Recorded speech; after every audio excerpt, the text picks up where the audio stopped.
আসসালামু আলাইকুম, আমি ফাসানি। আপনারা সবাই জানেন আমাদের অলরেডি অনেক এক্সডিবি রাইডার আছে, কিন্তু আপনারা বিশেষ করে অনলাইনে অনেকেই বলেন যে ভাই আমরা ইউজার রিভিউ তেমন একটা দেখতে পাই না। তো আসলে সবাই যারা স্কুটার কিনে তাদের নিজেদের কাজ করে পাশাপাশি রিভিউ দেওয়ার সময় সবার হয় না, এবং সবাই ফেসবুক ইউটিউবে অতটা ইউজ টু না যে আপনাদের জন্য আপনার ইউজার রিভিউ দিবে। তো আমরা দেখতেছি অনেক কোম্পানির ইউজার রিভিউ ও থার্ড পার্টি যে ইনফ্লুয়েন্সার আছে তাদের মাধ্যমে আসতেছে। তো ওইসব ইনফ্লুয়েন্সার আমাদের কাছেও আসে, কিন্তু একটা ইউজার রিভিউর জন্য টাকা দিয়ে ইউজার রিভিউ বানানোটা আমার মনে হয় না ঠিক হয়, কারণ টাকা নিলে স্বভাবতই কেউ কোনো কিছু খারাপ বলে না। আর আমি এই ইউজার রিভিউ আমাদের কোম্পানির বানাচ্ছি, তার মানে যে আমিও খারাপ বলবো না, এটাই স্বাভাবিক। তারপরও আমি চেষ্টা করব অনেস্টলি এখন থেকে যে সকল এক্সডিবি রাইডার ভাই বোনেরা 20,000, 30,000, 40,000 কিলোমিটার মানে 20,000 কিলোমিটার উপরে চালিয়ে ফেলেছেন তাদের ইউজার রিভিউ দেওয়ার জন্য, যাতে আপনারা কিছুটা হলেও জানতে পারেন যে এক্সডিবি গাড়িটা আসলে কেমন। তো আজকে প্রথম এক্সডিবি একজন ইউজার ভাই, যিনি কিনা মুকসিদুর ভাই, ওনাদের সাথে আমরা এখন কথা বলবো। তো মুকসিদুর ভাই, আপনি কত কিলোমিটার চালিয়েছেন এই পর্যন্ত? হ্যাঁ, আসসালামু আলাইকুম সবাইকে। ওয়ালাইকুম আসসালাম ভাইয়া। আমি মূলত 37,000-এর উপরে চালিয়েছি। 37,000? একটু জোরে বলুন। 37,600। আচ্ছা, প্রায় 38,000 এর গাড়িটা কাছাকাছি। কিনেছিলেন কবে? 2 বছরের আগে। 2 বছর হয়ে গেছে। হ্যাঁ। আচ্ছা, তো 37,000? 37,000 প্লাস। তাহলে আলহামদুলিল্লাহ প্রায় 40,000 কিলোমিটারের মতো হ্যাঁ, কাছাকাছি। চালিয়ে ফেলছেন। কাছাকাছি। তো আপনি আপনার ইউজার রিভিউ বলিয়েন, তার আগে আমি কয়েকটা কমন কোশ্চেন করি। জি, যে জি। সবাই বলে জি। যে আপনি এই যে প্রায় 40,000 কিলোমিটারের মতো চালিয়েছেন, এখন পর্যন্ত আপনার ইঞ্জিনে কি হাত দিতে হয়েছে? না, ইঞ্জিনে হাত দেওয়া লাগে না, বড় কোনো ধরনের আমার কোনো প্রবলেম হয়নি। এই 40,000 কিলোমিটারের ভিতরে আপনি কি শুধু ঢাকাতেই রাইড করছেন না ঢাকার বাইরেও রাইড করছেন ভাইয়া? আমি আসলে যেহেতু 2 বছর চালিয়েছি, সেক্ষেত্রে তো ঢাকার ভিতরে তো 40,000 এর চালাতে কাছাকাছি পারেন, চালানো অনেক সম্ভব না। চালাইছেন। হ্যাঁ, সম্ভব না। এটা ধরে নিতে হবে যে আমি ঢাকার বাইরেও চালিয়েছি, এবং বিশেষভাবে আমার যাওয়া লাগছে কুমিল্লা, নোয়াখালী আচ্ছা এবং গাজীপুরের সাইডে। আচ্ছা, সেক্ষেত্রে মোটামুটি আমার এই সাইডগুলোই আমার বেশি ভিজিট করা থাকতো হয়েছে। অফিসিয়াল কাজে। আর দ্বিতীয়ত হলো আমার বাসা যেহেতু ডেমরা, অফিস হলো উত্তরা, জি জি। সেই ক্ষেত্রে আপনি হিসাব করলে তো যাওয়া 35 আসাটা বেশি দ্বিগুণ হয়ে যাচ্ছে। 70। স্কুটার বা বাইক চালাচ্ছেন কতদিন যাবত? আমি তো চালাচ্ছি প্রায় 5 বছরের উপরে। প্রথমে কি চালাতেন? ভেসপা বিএক্সএল, ভেসপা বিএক্সএল, তারপরে তারপরে আপনার অ্যারোএক্স চালাইছেন? চালাইছি প্রায় 15,000-এর মতো। ও, এটা আমার ছোট ভাই। ইয়ামা অ্যারক্স 15,000 চালাইছেন। 15,000 তারপরে আর কোনোটা? না, আর কোনো এরপরে এটাই চালাচ্ছি। ও, তার এটাই মানে সর্বোচ্চ। আপনি শুধু স্কুটার দিয়ে শুরু করছেন, স্কুটারই চলতেছে? আমি আসলে ম্যানুয়াল বাইকে আমি আগে থেকে পছন্দ করতাম না, কারণ আচ্ছা। আমার আত্মীয়স্বজনের মধ্যে 2-3টা অ্যাক্সিডেন্ট হওয়ার পরে আমাকে কিন্তু অলরেডি বলা হয়েছে যে বাইক যাতে না চালাই। আচ্ছা আচ্ছা। কিন্তু আমি আলহামদুলিল্লাহ 5 বছরে কোনো ধরনের বড় ধরনের কোনো আমি এখন পর্যন্ত Accident করা নাই? আলহামদুলিল্লাহ হয় নাই। এই এক্সডিবি নিয়ে কি আপনি কখনো অ্যাক্সিডেন্টের কোনো রকম ছোট বা বড় না, এই অ্যাক্সিডেন্টের সম্মুখীন ধরনের হয়েছেন? কোনো প্রবলেম আমি তো আপনাকে আগেই বলছি। ভিএক্সএলে একটা নেগেটিভ বলবো না, হুম, যেহেতু এটা সামনে আপনার ব্রেকটা ছিল আপনার হাইড্রোলিক ব্রেক, হ্যাঁ হ্যাঁ পিছনেরটা ছিল ড্রাম। হ্যাঁ। এটা বৃষ্টি কাদার সময় যখন আমি ব্রেক ধরতাম স্লিপ কাটতো, আচ্ছা আচ্ছা আচ্ছা। কিন্তু এটাতে আমি এক্সডিবিতে সে ধরনের আমি কোনো প্রবলেম পাইনি।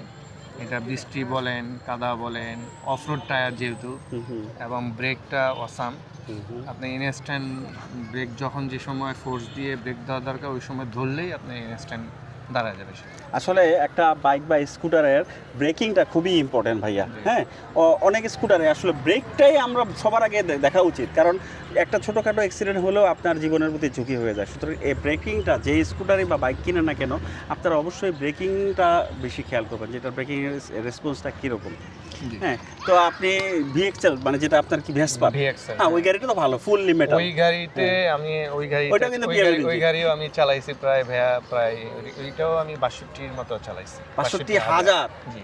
তার মানে এরক চালাইছেন আপনি 15,000 কিলোমিটার, ভেসপা 62,000, আর এটা মাত্র 38,000।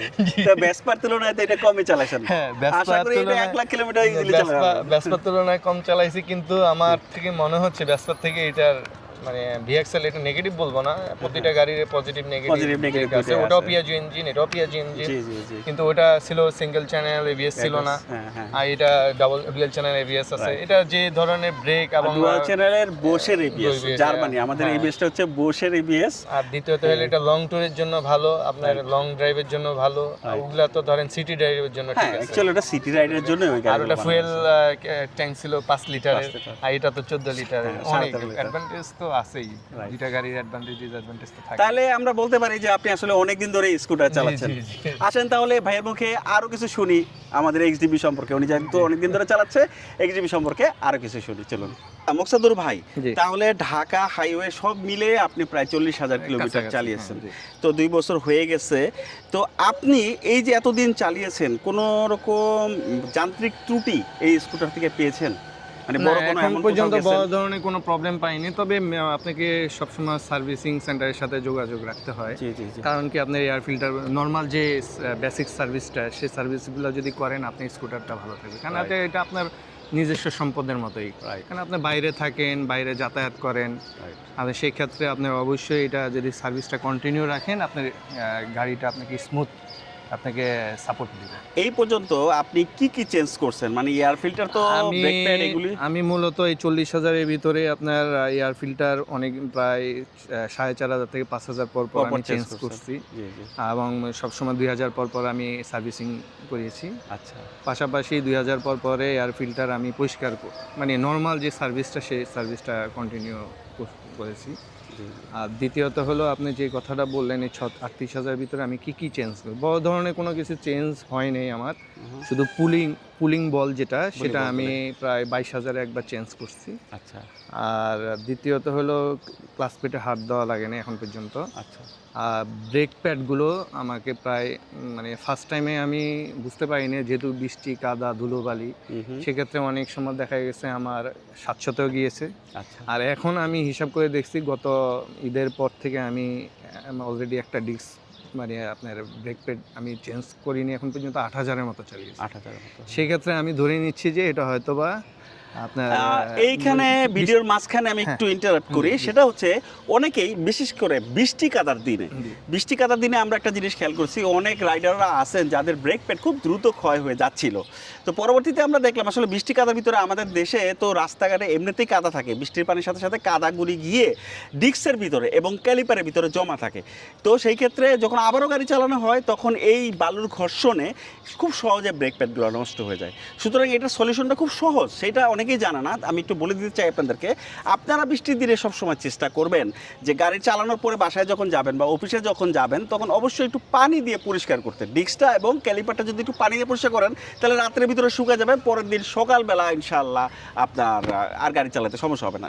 জেনারেলি আমাদের যে এতটুকু আইডিয়া আছে, এক্সপিরিয়েন্স আছে, এক্সজিবি গাড়িতে সামনের ব্রেক প্যাড সাধারণত 10,000 কিলোমিটার আগে একদমই যায় না। পিছনেরটা, যেহেতু আমাদের দেশের মানুষের পিছনের ব্রেকটা চেপে অভ্যস্ত, সেটা 5,000-6,000 কিলোমিটার পর্যন্ত ইজিলি যায়।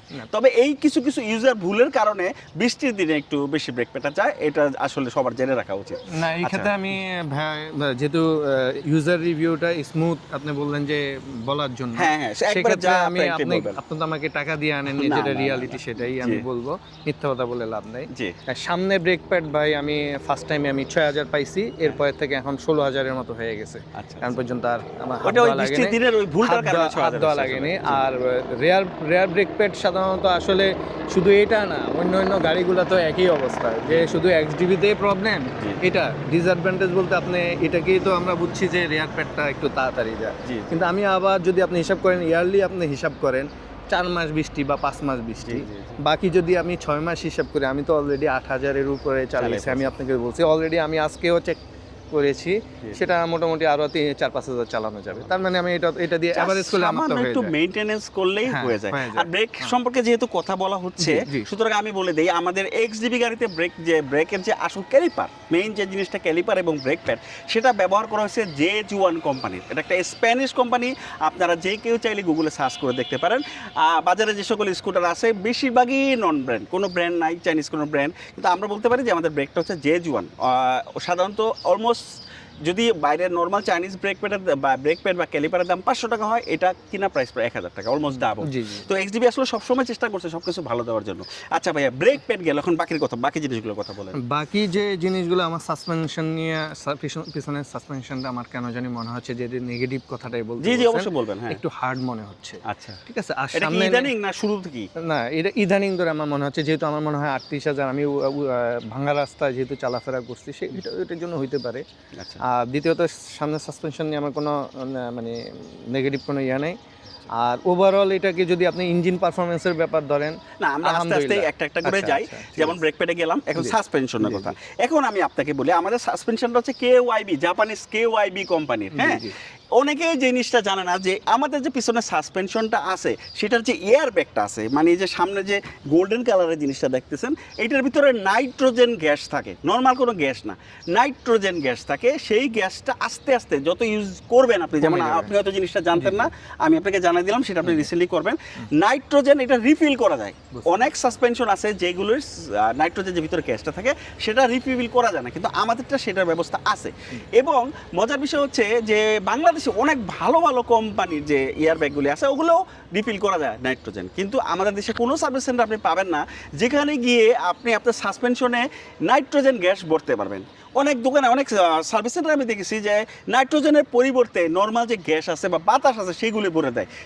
সেই ক্ষেত্রে কী সমস্যা হয়, আপনি প্রথম কিছুদিন খেলবে ভালো, কিন্তু তারপরে যেহেতু নর্মাল বাতাসের ভিতরে অক্সাইড হয়ে ভিতরে জং বা রাস্ট পড়ে যায় এবং সাসপেনশনটা নষ্ট হয়ে যায়।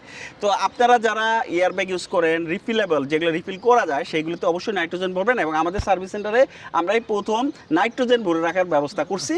আপনিও অবশ্যই নেক্সট টাইম যখন সার্ভিস সেন্টারে Thank you. যাবেন অবশ্যই এই গ্যাসটা Thank you, ভরবেন। thank you. Suspension গেল, এবার বলেন ভাইয়া নেক্সট।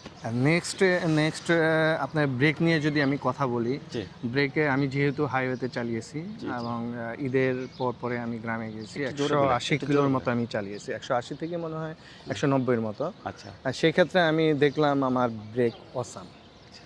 আমি যখন যে সময় আমার ব্রেকটা ধরার দরকার এবং রেসপন্সটা আমি 100% পেয়েছি। ব্রেক সম্পর্কে তো বললাম ভাই, তারপর আবার একটু বলে দেই জি। যে আমাদের জুয়ান ব্রেক ভালো হইলে কিন্তু চলবে না। দুইটা চাকার যে মাঝখানে যে গ্যাপটা আছে এটা হলো হুইল বেস। তো ভালো ভালো কোম্পানিরা অনেক টাকা দিয়ে ডিজাইন করে একটা স্কুটার বা মোটরসাইকেলের, শুধু স্কুটার ডিজাইন করলেই হবে না, আপনার একটা যে কোনো মোটরসাইকেল বা স্কুটার হুইল বেস যত বেশি দূরত্ব থাকবে তত চমৎকার ব্রেকিং হবে। আচ্ছা। তো যেমন অন্যান্য অনেক স্কুটার আছে একটু ছোট, ওগুলোর হুইল বেসটা হয় কম, সেক্ষেত্রে ব্রেকিং ভালো হয় না, অনেক সমস্যা হয়। কিন্তু এক্সডিবির ব্রেকিং ভালো হওয়ার শুধুমাত্র ক্যালিপারের যে ক্রেডিট সেটা না, পাশাপাশি এটা হুইল বেসটা বেশি হওয়ার কারণে। তাহলে ব্রেক সম্পর্কে আপনি বলেন ব্রেক ভালো লাগছে আপনার, তারপর সাসপেনশনে একটু সমস্যা চলতেছে এবং সেটা কেন সেটা আমি বললাম। এবার ইঞ্জিনের কথা বলেন। ইঞ্জিন নিয়ে আমার কোনো সে নাই। ইঞ্জিনে মাঝখান দিয়ে আমার একটা প্রবলেম ছিল, ইঞ্জিন ওভারহিট হয়েছিল। আচ্ছা, সেটা আপনি অবশ্যই একবার দেখে দিয়েছেন। ইঞ্জিন ওভারহিটটা কেন হয়েছে সেটা আপনি একটু কেন ক্লিয়ার করে হয়েছে একটু দিন। বলেন। আমার কেন জানি মনে হয়, আমি যেটা ফাইন্ড আউট করতে পারছি সেটা হলো আমার সম্ভবত অক্সিজেন সেন্সরের কোনো একটা প্রবলেম ছিল। আচ্ছা, আর সেই কারণে হয়তো বা মানে এটা হয়েছে। এখন বিস্তারিত তো আপনি বলতে পারবেন সেটাও না আমি আসলে। বলে দেই। আপনার এই ভিডিওটার পাশাপাশি সচেতনতা হয়ে গেল অন্যান্য এক্সিবি রাইডাররা। আপনারা দেখবেন আপনাদের মিটারে একটা অপশন আছে, সেটা হচ্ছে ইঞ্জিন ইরোর লাইট জ্বললেই আপনি অবশ্যই সার্ভিস সেন্টারে ইমিডিয়েট নিয়ে আসবেন। ভাইয়ার যেটা হয়েছে সেটা হচ্ছে O2 কেবল, অক্সিজেন সেন্সর একটা আছে, সেই সেন্সর দিয়ে অক্সিজেনটা ঠিকমতো মিক্সিং হচ্ছে কিনা ইয়ারে সেটা চেক করা হয়। তো ভাইয়ার সম্ভবত উনি এই জিনিসটা খেয়াল করে নাই, যে কারণে ভাইয়ার ইঞ্জিন হিটিংয়ের ইস্যুটা চলে আসতেছিল। পরবর্তীতে আমরা এটা ফাইন্ড আউট করে খুব সহজে সলভ করে দিয়েছি। জাস্ট আপনার O2 কেবলটা পরিষ্কার করে দিয়ে দিলেন, সেটা হয়ে গেছে। পরিষ্কার করেছেন। আচ্ছা, আর কি ভাইয়া কোনো জায়গায় কোনো ইঞ্জিন সম্পর্কে বলেন, টান কেমন, রেডি পিকআপ ইঞ্জিন কেমন, আমি টর্ক যখন কেমন? যে সময় আমার টানের দরকার ছিল সে সময় আমি মানে রেসপন্স আপনি তো পেয়েছি। প্রচুর হাইওয়েতে ড্রাইভ হ্যাঁ, করছেন, তাই প্রচুর না? প্রচুর। যখন যে সময় আমার 80 দরকার আমি 80 উঠাতে পারছি, যখন আমার 85 দরকার, যখন আমার 60-এর দরকার, তখন আমি সেই আপনার সাথে পরিমাণে রাইড করে পেয়েছি। যা বললাম আপনি খুব তাড়াহুড়ো করেন না, জি, জি, জি। নরমালি গাড়ি চালান। জি জি। আচ্ছা মুকসাদুর ভাই, আপনার গাড়ির 43,000 কিলো হয়ে গেল, এই গাড়িটার আপনার ইঞ্জিন সাউন্ড এখনো কেমন আছে সেটা একটু দেখতে চাচ্ছি।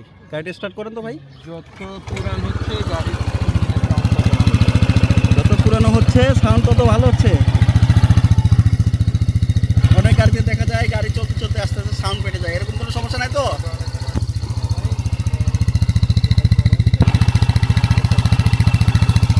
কালকে একটু পিক আপ দেন তো।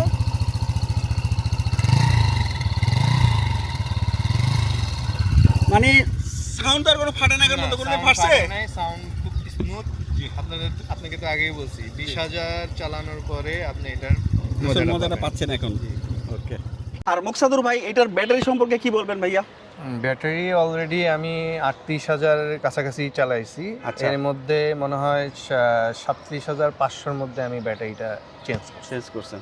তো আমাদের ব্যাটারি হচ্ছে 12 ভোল্ট 12 এম্পিয়ার জেল ব্যাটারি। বাংলাদেশে এমন কোনো স্কুটার বা মোটরসাইকেল নাই যার ভিতরে এত বড় জেল ব্যাটারি আছে তাও। হ্যাঁ, তো কত হাজার চালাইছেন? 37,000। আমরা মনে হয় ব্যাটারি আনছি এখনো 20টার মতো আছে। আপনারটা আর একজন বোধহয় 2 জনের ব্যাটারি সেল করা হয়েছে আসলে। আপনি সিটটা বোধহয় আমি সিট একটু মডিফাই করেছি, তারপরে আর কি আপনার করছেন? এই যে হুক এটা চেঞ্জ করেছি, আচ্ছা হুক লাগানো হয়েছে। আচ্ছা তারপরে আমার ব্রেকের জন্য আমি পাইথো ব্রেক হোস পাইপ লাগানো হয়েছে। আচ্ছা আচ্ছা। আর পিছনে এই যে লক লাগানোর জন্য আমি দুইটা আপনি বেশি মডিফাই অ্যাকচুয়ালি করেন না, টুকিটাকি কিছু মডিফাই করছেন। জি, তো ঠিক আছে, হ্যাঁ গ্লাসটা চেঞ্জ করছি। লাস্টে চেঞ্জ করছেন। তাহলে ভাইয়া এখন আপনার কোনো সাজেশন আছে এক্সডিবিতে কি কি চেঞ্জ করা উচিত আমাদের জন্য? আপনি হয়তো জানেন যে আপনার যে মডেলটা ইউজ করতেছেন এক্সডিবি, এটা প্রথম লটের এক্সডিবি ছিল ওনারটা। আর এখনকার যে এক্সডিবি সেটা অনেক আপগ্রেডেড হয়েছে, বিশেষ করে ড্যাশ ক্যামেরা লাগানো হয়েছে, যে মিটারটা আছে সেটা ভাইয়াটা ছিল এলসিডি, এখন টিএফটি চলে আসছে। আরও অনেক কিছু মডিফাই করা হয়েছে, নতুনগুলি আরও অনেক বেশি আপনার কি বলে মডিফাইড, এবং অনেক যেগুলো টুকটাক কিছু সমস্যা আমাদের দেশের জন্য এইটা পেয়েছিলাম, হ্যাঁ ওটা আমি ফ্যাক্টরিকে বলে অলরেডি চেঞ্জ করে ফেলছি। তো এই হচ্ছে অবস্থা। তো আপনার 250 সিসিটা আপনাকে আমি অফার করছিলাম ভাই, যেহেতু আপনি অনেক চালান, হ্যাঁ অনেক চালান, ঢাকার বাইরে উনি সব জায়গায় যাওয়া আসা করে খুব বেশি। আপনি চাইলে ইচ্ছা করলে ইজিলি 250 সিসি নিতে পারেন আপনার জন্য। পুরানো যারা এক্সডিবি রাইডার আছেন তারা যদি 150 সিসি রেখে 250 সিসি নিতে চান, অবশ্যই আমার সাথে যোগাযোগ করবেন, আপনাদেরকে ভালো একটা অফার দেওয়ার চেষ্টা করবো ইনশাল্লাহ। দামও কমিয়ে দিব এবং আপনার বাইকটা এক্সচেঞ্জ করে দিব। এটা হলে তো আলহামদুলিল্লাহ, এটা দরকার। আর 150 সিসি এটা পিয়াজোর ইঞ্জিন, আর যে 250 সিসি যেটা সেটা হচ্ছে পিয়াজোর ইঞ্জিন। এটা হচ্ছে 150 সিসির যে ইঞ্জিনটা আমরা ব্যবহার করতেছি এক্সডিবিতে, সেটা হচ্ছে পিয়াজোর G150S, এবং এক্সডিবি 250 সিসিতে যে ইঞ্জিনটা আছে সেটা হচ্ছে পিয়াজোরই নেক্সাস মডেলের ইঞ্জিন। দুটাই খুবই ফেমাস ইঞ্জিন। আপনি বাইরের দেশে এক্সডিবি নিয়ে সার্চ, আপনি ইউটিউব বা গুগলে সার্চ করলে দেখবেন অধিকাংশ এক্সডিবি 250 সিসি আসে। ওদের দেশে তো আসলে সিসি লিমিটেশন নাই, যে কারণে বাইরের দেশে এক্সডিবি 250টা কিন্তু পপুলার বেশি। আমাদের দেশে ফিলিপাইনে আর কিছু কিছু দেশে 150 সিসি চালায়, কিন্তু বেশিরভাগ দেশে কিন্তু 250 সিসি চালায়। তো ইনশাল্লাহ আমরা ফ্যাক্টরি করার মাধ্যমে 250 সিসি নিয়ে আসতেছি, এবং ইনশাল্লাহ এই মাসেই নিয়ে আসবো, আগামী মাস থেকে সেল করব। আপনারা যারা 250 সিসি চালাতে চান সেটা নিতে পারেন XDB 250 CC ready pick up top, সব দিক দিয়ে বেস্ট। আমি নিজে ইউজ করতেছি একটা স্যাম্পল ইউনিট। ইনশাআল্লাহ আনার পরে আপনাদেরকে টেস্ট রাইডের জন্য সুযোগ দেওয়া হবে। আপনার ইচ্ছা করলে যে কেউ এসে এক্সডিবি রাইড করতে পারবেন 250 সিসি।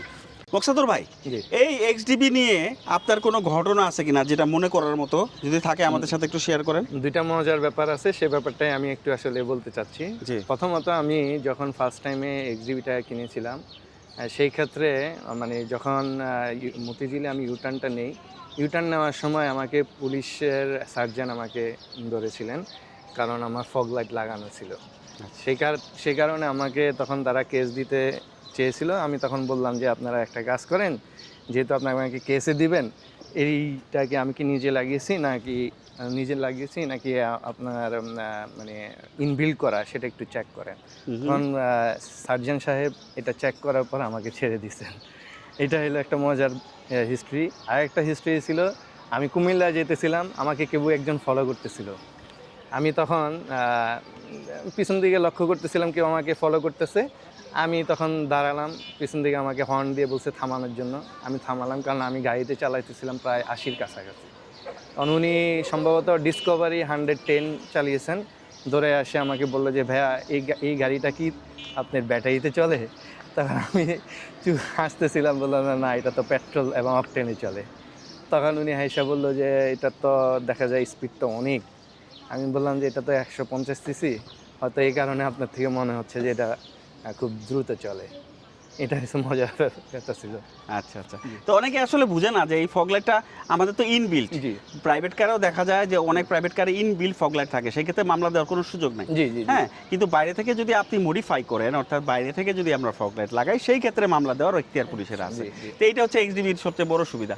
তো এই দুইটা ঘটনা বললেন ভাইয়া, তো এখনো প্রায় 2 বছরের মতো চালিয়ে ফেলতেছেন, তাই না? 2 বছরের। তো আপনার কি মনে হয় আপনি আর কতদিন চালাবেন, বা আরো আপগ্রেড করতে চাচ্ছেন কিনা?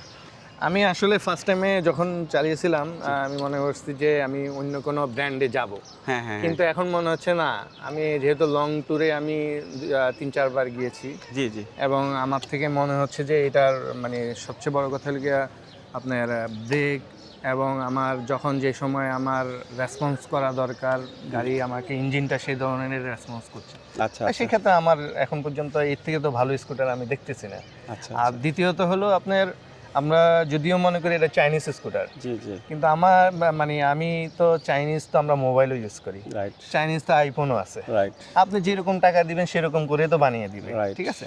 আপনার বডিটা চাইনিজ, জি জি কিন্তু আপনি ইঞ্জিন আপনার পিয়াজু কোম্পানির, জি। সাসপেনশন জাপানি, জি আপনার মূল যে ইকুইপমেন্ট দিয়ে আপনার গাড়িটা চলে জি, সেই জি। জিনিসগুলো তো ইউরোপিয়ান স্ট্যান্ডার্ড। রাইট সেক্ষেত্রে আমার মনে হয় মানে এর থেকে ভালো আপনি কি আশা করবেন। রাইট আর দ্বিতীয়ত হলো আপনি মানে একটা স্কুটারের সবচেয়ে বড় কথা হলো আপনার আপনার ফুয়েল ক্যাপাসিটি। রাইট আপনি অন্যান্য স্কুটারে দেখবেন 7 থেকে 8 লিটার পর্যন্ত বা 5 লিটার পর্যন্ত ক্যাপাসিটি আছে, জি জি সেই ক্ষেত্রে এটাতে 14 লিটারের কাছাকাছি প্রায়।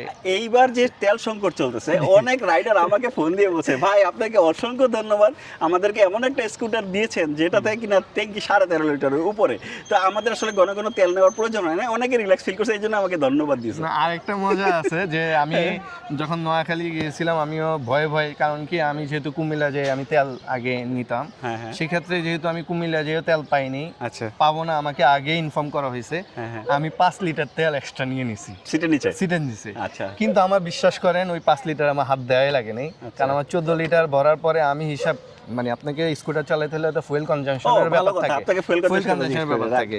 আমি অনেকে বলে 25 লিটারে 25 পায়, 26 পায়, হ্যাঁ আমি ফার্স্ট টাইমে পাইছি, মিথ্যা কথা বলে লাভ নাই। এখন আমি হিসাব করে দেখলাম আমি যে চালিয়েছি 100, এই যে লাস্ট যে আমি নোয়াখালী গিয়েছি প্রায় 190 এর মতো আমি কিলো চালিয়েছি। আমার ফুফুর বাড়ি, আমাদের নিজেদের বাড়ি মুভ করে আমি এতটুকু পরে কনজাম্পশন করে আমি চেক করলাম প্রায় আমার 9.5 লিটারের মতো তেল গেছে। ধরেন এভারেজে যদি আমি এটাকে মানে ক্যালকুলেট করি 42-45 এর কাছাকাছি আমি পাইছি। আরেকটা মজার জিনিস আমি আপনাকে বলি, এই তেল সংকটের কারণে অনেক রাইডার আমাকে ফোন দিয়ে বলতেছে ফাসানি ভাই আমি সাধারণত 30-35 বেশি পাইতাম না, এটা সবসময় আগে বলতো যে ভাই 30-35 বেশি পাই না। যদি আমি তাকে বলি ভাই এত পাওয়ারফুল একটা ইঞ্জিন 150 সিসির লিকুইড বাইক, একটু মাইলেজ কম হবে। এইবার 3-4 জন আমাকে ফোন দিচ্ছে যে ভাই আমাদের মাইলেজ তো 40-এর উপরে পাচ্ছি। আমি বলতেছি কাহিনী কি ভাই? কাহিনী হইতেছে তেল তো এখন কম, তেল পাওয়া যায় না, সবাই এখন উড়া দুরা টানে না, সবাই 40-50-60-এ টানে, টানার কারণে 5-10 কিলোমিটার মানে মাইলেজ বেড়ে গেছে। তারপর সবাই তো এইটা আসলে আপনার চালানোর উপরে, সবার মাইলেজ একরকম আসবে না। কেউ গাড়িটা নিয়ে হঠাৎ হুটহাট টান দেয়, যখন তখন টান দেয়, হুটহাট ব্রেক চাপে, তাদেরকে মাইলেজটা কম পড়বে, এটাই স্বাভাবিক। সো আসলে চালানোর উপরে অয়েল কনজাম্পশনটা অনেকটা নির্ভর করে, আপনার চাকার হওয়ার উপর নির্ভর করে, আপনার ব্যালেন্স কখন কোন ও সময়। ভালো কথা, আপনার চাকার ব্যাপার কি? এই যে 40,000 চালাচ্ছেন, চাকা কি চেঞ্জ করছেন? চাকা আমি যদিও আমি 28,000 প্লাস আমি ফার্স্ট আমি চালিয়েছি, যদিও এটা আরো 4-5 হাজার চালানো যায়, যেহেতু আমি টোটাল চালাচ্ছেন 28,000। 28,000 পিছনটা না সামনেটা? দুইটাই আমি চেঞ্জ করছি, আমি রিস্ক নেই, আমি রিস্ক নেইনি, হ্যাঁ। কারণ কি যেহেতু আমাকে হাইওয়েতে চালানো লাগে আমি ওই রিস্কটা নেইনি। যদিও আমি 28,000-এ যখন আমি চেঞ্জ করতে গিয়েছি তখন ওনারা আমাকে বললো যে আপনারা আরো 5-6 হাজার চালাইতে পারবেন, কিন্তু আমি ওটা রিস্ক নেইনি, আমি চেঞ্জ করে ফেলছি।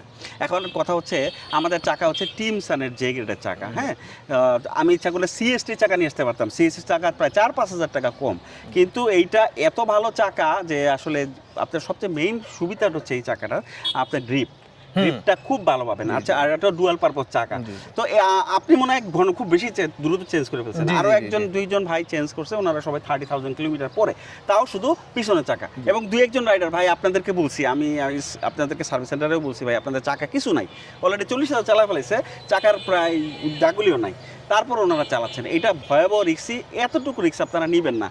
এক্সডিবির কোনো রাইডারকে আমি ভিডিওর মাধ্যমে বলতে চাই যে আপনার হতে পারে যে চাকা কেনার মতো টাকা এখন নাই, কিন্তু এইভাবে রিক্স নিয়ে চালাবেন না। দরকারে আপনাদেরকে আমরা চাকা দিয়ে দিব, আপনি 6 মাস লাগায় আস্তে আস্তে টাকা দেন। আমাদের চাকা তো পরেই আছে, তাই না? ওই চাকাটা পরে না থাকে, আপনার গাড়িতে পরে থাকতেও আপনি সেফ থাকেন, আমরাও সেফ থাকি। ঠিক আছে, ভালো উদ্যোগ। তাহলে চাকার ব্যাপারটা গেল, সাসপেনশন গেল, আর কি আপনি কি একাই চালান না ফ্যামিলি নিয়েও চালান? আমি আমার ছেলে সামনে বসে, আপনার ভাবি পিছনে বসে, আমরা তিনজন নিয়ে চালাই। চালান। আলহামদুলিল্লাহ বাজারঘাট করেন এটা নিয়ে? আমি প্রায় 40 কেজির মতো, এই যে আপনি দেখতেছেন 40 কেজির মতো আমি সামনে নিয়ে বাজার করি, কোনো প্রবলেম হয় না। আচ্ছা, তাহলে মুকসাদুর ভাই মোটামুটি আপনি আজকে স্কুটার সব দেখেন, নেগেটিভ সাইড কিছু বলেন ভাই। নেগেটিভ বলতে আসলে এটার নেগেটিভ কিছুই নাই। নেগেটিভ কি বলবো, এটা বললে বলবে তবে যে হ্যাঁ, কোম্পানির প্রচারণা চলতেছে। তবে আমি যেটা বলবো ফাসানি ভাইকে, যে মেইনটেনেন্স প্রতিটা লোকদেরকে আসলে আমরা যারা স্কুটার চালাই তারা আসলে চিন্তা করি না যে টাকা নিয়ে, হ্যাঁ, জি জি জি, কারণ আমাদের সেফটিটা আমরা চিন্তা করি, যারা মানে হ্যাসেল ফ্রি থাকতে চান, অধিকাংশ রাইডারই হ্যাসেল ফ্রি এটা চিন্তা থাকতে চান করেন, তারা হ্যাঁ। এটা। তবে হ্যাঁ, এটা যদি সার্ভিস চার্জটা আপনি যেটা রাখছেন সেটা স্ট্যান্ডার্ড, তবে আরেকটু মনে হয় একটু যারা মানে কমফোর্ট ফিল করতেছে না যে মানে স্কুটারের কস্টিং বেশি, আপনাকে এটাও মাথায় রাখতে হবে এটা অটো গাড়ি, রাইট এটা ম্যানুয়াল না। ম্যানুয়াল গাড়ির কস্টিং এবং অটো গাড়ির কস্টিংটা সেম না, রাইট। ঠিক আছে। আর দ্বিতীয়ত হলো মানে আপনি যখন সেফটিনেসের চিন্তা করবেন আসলে তখন টাকাটাকে আসলে মুখ্য হিসেবে দেখবেন না। আচ্ছা, এখানে আমি একটু বলি আপনাকে জি, জি, জি। যে সার্ভিস সেন্টারে ভাই আমাদের নিজস্ব সার্ভিস সেন্টার আছে, আমার সার্ভিস সেন্টারে 5 জন মেকানিক্স আছে।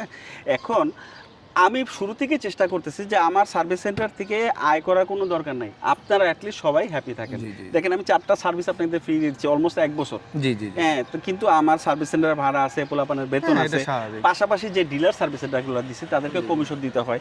তো আমি আপনাদের কাছ থেকে মানে সার্ভিস চার্জ বলতে গেলে না পারতেই নেই না, নিয়ে আপনি এটা স্বীকার করবেন কি না, না, এটা করবেন না সত্য, আমি এটা জানি সত্য। না, বলতে গেলে সার্ভিস চার্জ আমি নেই না।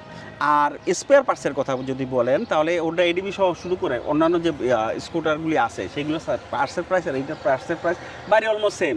বাট আপনি খেয়াল করে দেখবেন যে আমাদের পার্সেল প্রাইস কতটা কম। আমি 5% 10%-এর বেশি স্পেয়ার পার্সেল লাভ করি না বা করতে চাই না, কারণ আমি চাই আপনার আস্তে আস্তে স্কুটারটা জনপ্রিয় হোক। আর আরও একটা কথা ভিডিওর মাধ্যমে বলে দিই, এক্সডিবি আমাদের আজকে 2-2.5 বছর ধরে আমরা এক্সডিবি সেল করতেছি। পাশাপাশি ভিক্টোরিয়া এবং বিডাব্লিউএক্স এই দুইটা মডেল আসতেছে। বিডাব্লিউএক্স হচ্ছে যারা একটু কম খরচে সিটি রাইডের জন্য করতে চান, কিন্তু বিডাব্লিউএক্স অ্যাকচুয়ালি সিটি রাইডের জন্য স্কুটার না, আপনি অল পারপাস ইউজ করতে পারবেন। এটারও ডুয়াল সাসপেনশন আছে। ইনশাআল্লাহ এই মাসের 23 তারিখে আমরা লঞ্চিং করব স্কুটারটা, সেটা হচ্ছে বাইক ফেয়ার, বসুন্ধরা কনভেনশন সেন্টারে আমরা বাইক ফেয়ারে যাচ্ছি, অ্যাটেন্ড করতেছি ইনশাআল্লাহ। ওইখানে বিডাব্লিউএক্স এবং ভিক্টোরিয়া এই দুইটা মডেলই আমরা লঞ্চ করব, আপনারা দেখবেন। এবং আমরা চেষ্টা করব এই গাড়িগুলোকে খুব সস্তায়, খুব রিজনেবল প্রাইসে আপনাদের হাতে দেওয়ার জন্য। যেহেতু আমাদের ফ্যাক্টরি হয়ে গেছে, আমরা ট্যাক্সটা কম পাচ্ছি, যতটুকু ট্যাক্স কম আসতেছে সম্পূর্ণ আপনাদেরকে দিয়ে দেওয়ার চেষ্টা করব, যাতে স্কুটার মার্কেটটা বড় হোক। স্কুটার মার্কেট বড় হলে আমিও বড় হবো ভাই, আমি এখন অনেক ছোট। I am trying my best to make my self big, what ever it is. তো আপনাদেরকে বলবো ভাইয়া যে স্পেয়ার পার্টসের প্রাইস আমি সবচেয়ে কম ধরে রাখছি, যাতে আপনাদের কোনো কিছু কিনতে অসুবিধা না হয়। এবং মজার ব্যাপার হচ্ছে এত স্পেয়ার পার্টস আনছি, এত স্পেয়ার পার্টস আছে A to Z, কিন্তু আমাদের স্পেয়ার পার্টসের সেল খুবই কম। এটার কারণ হচ্ছে গাড়ির কোয়ালিটি অত্যাধিক ভালো। এটা আপনাদের জন্য ভালো, আমার জন্য খারাপ, যেহেতু আমাদের পরে রয়েছে গাড়ি পার্টস সেল করতে পারতেছি না। তো ইনশাল্লাহ আপনারা গাড়ি কেনার আগে অবশ্যই চেক করে দেখবেন আমাদের কাছে পার্টস আছে কিনা। সর্বশেষে ফাসানি ভাইকে ধন্যবাদ। ফাসানি ভাই যে অফারটা আমাদেরকে দিয়েছেন, যেহেতু 150 সিসি আমরা যারা চালাই, তারা যারা 250 সিসি নিতে চায়, উনি একটা আমাদেরকে নিশ্চয়ই একটা সুযোগ করে দিবেন, সেই ক্ষেত্রে আমরা যাতে ভালোভাবে রাইড করতে পারি ইনশাআল্লাহ। আর দ্বিতীয়ত হলো আমার সবার কাছে যারা নতুন চিন্তা করতেছেন এক্সডিবিটা নেবেন, তাদের কাছে অনুরোধ আমার থাকবে যে আপনারা একবার টেস্ট ড্রাইভ দেন। আর সবচেয়ে মজাটা পাবেন আপনি আসলে 20,000 কিলো পরে, এর আগে আসলে এটার মজাটা পাওয়া যাবে না। এর আগে আপনি যদি মানে ফিল করতে চান যে আসলে এক্সডিবির মানে স্মুথনেসটা কেমন, সেই ক্ষেত্রে আপনি হয়তো ফাইন্ড আউট করতে পারবেন না। আমি সবাইকে বলবো যে অন্তত যেই গাড়ি কিনেন না কেন, অন্তত 20,000 কিলো পরে আপনি এটা বেনিফিট, এটা আসল মজাটা পাওয়া যায় অ্যাকচুয়ালি। মাইলেজ বলেন, চালানো সবকিছু ফ্রি হয়ে যায় গাড়ি, সেক্ষেত্রে আরো বেশি মজা। এই ভালো গাড়ির এই একটা সুবিধা যে 20,000 কিলোমিটার পরে আসল খেলাটা দেখে, আর খারাপ গাড়ি প্রথম দিকে ভালো থাকে, 20,000 কিলোমিটার লক্ষ্যচক্র হয়ে যায়। এই হচ্ছে কথা।